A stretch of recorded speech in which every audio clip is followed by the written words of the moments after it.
నారాయణ సమారంభాం శంకరాచార్య మధ్యమాం శ్రీ సిద్ధేశ్వర పర్యంతాం వందే గురు పరంపరాం.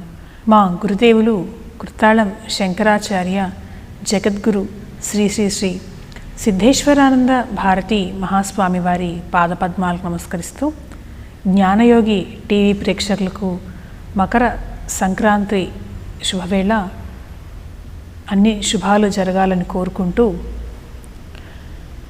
మకర సంక్రాంతి అంటే సూర్యుడు 12 రాశుల్లో ఒక్కొక్క రాశిలో ఒక్కొక్క నెల రోజులు ఉంటాడు. ఒక రాశి నుండి మరొక రాశికి ప్రవేశించడాన్ని సంక్రమణం అంటారు. సూర్యుడు మకర రాశిలోకి ప్రవేశిస్తున్నాడు కాబట్టి మకర సంక్రాంతి అని అంటారు. అదే మేషరాశి అయితే మేష సంక్రాంతి అని, వృషభ రాశి అయితే వృషభ సంక్రాంతి అంటారు.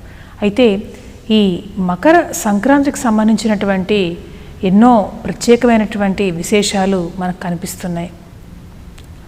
కాలపురుషుడు కనుక చూస్తే ఉన్న 12 రాశుల్లో కూడా 10వ రాశి అయినటువంటి మకర రాశి కాలపురుషుని శిరస్సుగా భావిస్తారు. అందుకే చాలా ప్రత్యేకమైనటువంటి సంక్రమణం ఈ మకర రాశిలోకి సూర్యుడు ప్రవేశించటం, అందుకే మకర సంక్రాంతిని విశేషంగా జరుపుకుంటాం అని తెలుస్తోంది. అలాగే ఈ మకర సంక్రాంతికి సంబంధించినటువంటి ఎన్నో అద్భుతమైనటువంటి పురాణ విశేషాలు మనకు కనిపిస్తున్నాయి. శ్వేతవరాహ కల్పం ప్రారంభంలో ప్రళయం వేళ భూమి ఆ నీళ్ళలో మునిగిపోయి పైకి రాలేకపో స్థితిలో ఉన్నప్పుడు ఆదివరాహమూర్తి భూమిని ఉద్ధరించాడు, పైకి తీసుకొని వచ్చాడు. అది ఈ మకర సంక్రాంతి రోజే జరిగిందిట. అలాగే విష్ణుమూర్తికి సంబంధించినటువంటి ఎన్నో ప్రత్యేకతలు ఈ మకర సంక్రాంతికి అన్వయించబడ్డాయి. విష్ణుమూర్తి నక్షత్రం శ్రవణ నక్షత్రం. ఆ శ్రవణ నక్షత్రం మకర రాశిలో ఉన్నది. ఆ శ్రవణ నక్షత్ర సమయంలోనే అనంత పద్మనాభస్వామిగా బ్రహ్మకు దర్శనమిచ్చాడు విష్ణుమూర్తి. అందుకే ఈ సూర్యుడు మకర రాశిలోకి ప్రవేశించే వేళ శ్రీమన్నారాయణుడు ఆ సూర్యుడిని కిరీటంగా ధరించి సూర్యనారాయణమూర్తిగా అనుగ్రహిస్తాడట. అలాగే వామన అవతారం గురించి చెప్తూ విష్ణుమూర్తి వామనుడుగా బలిచక్రవర్తి దగ్గరికి వెళ్ళి ఆయన్ని 3 అడుగుల నేల అడిగినప్పుడు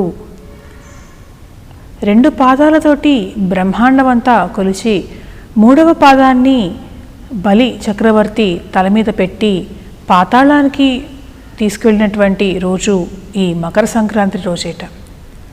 అలాగే దుష్టుడైనటువంటి రాక్షసుడు మహిషాసుర అనేటువంటి ఆ రాక్షసుడిని సంహరించడం కోసం మొదటి అడుగు మహిషాసుర మర్దినిగా అమ్మవారు ఈ భూమి మీద పెట్టింది మకర సంక్రాంతి రోజేట. కపర్ద దేవాహతి ఆశ్రమంలో ఆవిడ పాదం మోపిందిట. ఉదయం పూట వస్తే ఆ సూర్యకాంతిలో వస్తే అమ్మవారి వెలుగుని, ఆమెలో నుంచి వచ్చేటువంటి కాంతి తేజస్సుని ఎవరు భరించలే స్థితిలో ఉంటారని చెప్పి రాత్రిపూట ఆవిడ వచ్చిందిట మొట్టమొదటిసారి. ఆ తర్వాత ఎంతో కాలం యుద్ధం జరిగి మహిషుడిని సంహరించింది అమ్మవారు. అంటే అమ్మవారికి, విష్ణుమూర్తికి, సూర్యుడికి ముగ్గురికి కూడాను ఎంతో ప్రత్యేకమైనటువంటి రోజు ఈ మకర సంక్రాంతి పర్వదినం. మకరంలో సూర్యుడు వస్తాడు. ఆ తర్వాత వచ్చేటువంటి రథసప్తమి వరకు, మకర సంక్రాంతి నుండి రథసప్తమి వరకు సూర్యోపాసన కనుక చేస్తే త్వరగా సూర్యుని అనుగ్రహం లభిస్తుందిట. శంకరాచార్యుల వారి కాలంలో అయితే 5 మతాలలో సౌరమతం కూడా చెప్పబడినది. శైవం, శాక్తేయం, వైష్ణవం, గాణాపత్యం, అలాగే సౌరమతం కూడా అప్పుడు చెప్పబడినది. పంచాయతనంలో కూడా శంకరాచార్యుల వారు సూర్యునికి స్థానం కల్పించారు. సూర్యుడిని సర్వేశ్వరునిగా భావించేవాళ్ళు, పూజించేవాళ్ళు ఆ కాలంలో.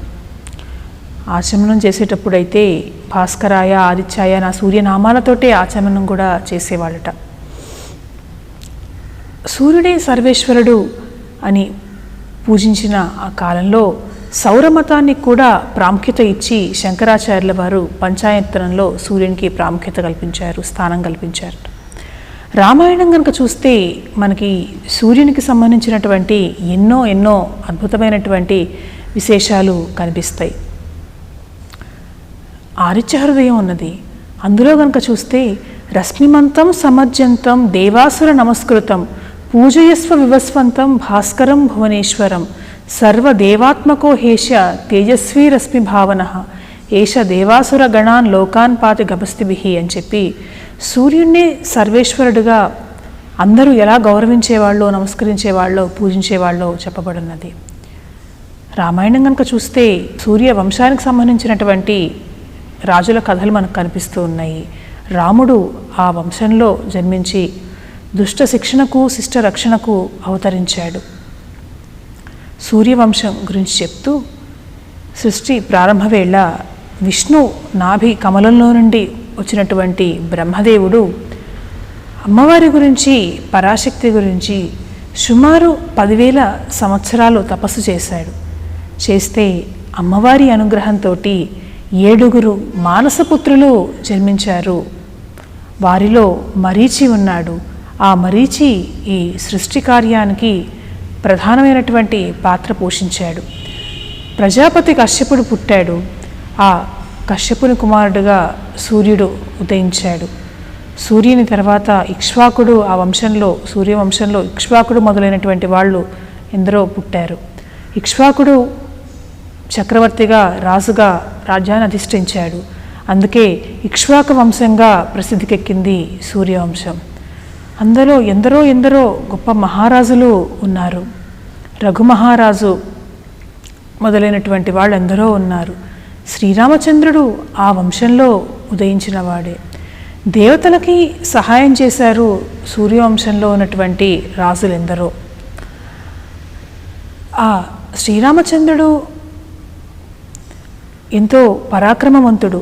సూర్యవంశ రాజులందరూ కూడా చాలా పరాక్రమంతో ఉండేవాళ్ళట.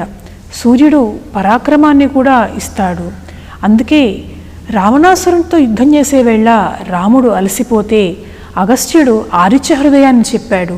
ఆ అలసట పోయి భగవంతుడైనటువంటి రాముడు కూడా రావణాసురుడిని జయించాడు.